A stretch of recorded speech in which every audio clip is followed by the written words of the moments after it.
Spector's unstable behavior at home has also been a problem in the studio.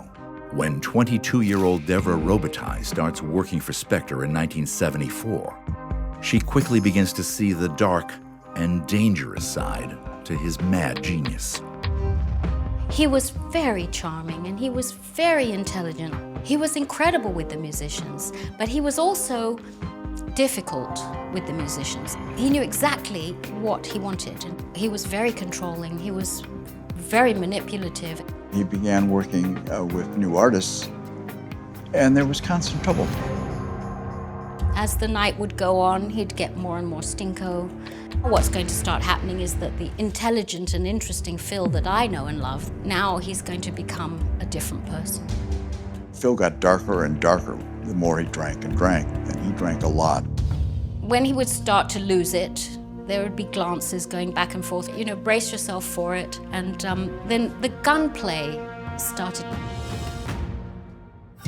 There was a time with John Lennon. There's actually a story that he shot the ceiling. I was there, I saw it. He shot the thermostat off the wall. And John said to him, "I don't mind if you're trying to kill me, but I do need my ears. So please knock it off." And the next day I got the bill and had to pay for it, and the studio banned us and wouldn't let us in again.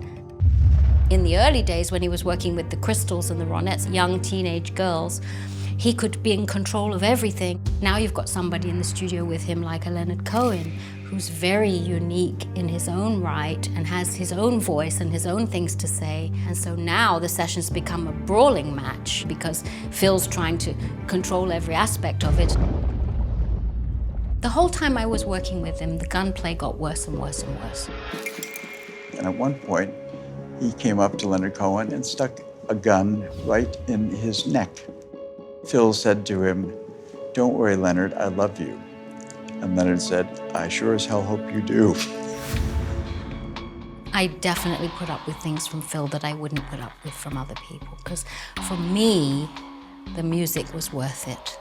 But then, towards the end of the first 4 years, it was at one of these parties, and I was standing in the lobby and trying to get out of there, and the door was locked and I couldn't open it. And I turned and he had a gun at my temple, and he was screaming invectives at me.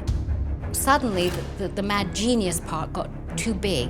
It outgrew everything else, you know. That was the beginning of the end. There were an awful lot of people who said that the way that Phil was behaving, that sooner or later it would end with a literal bang.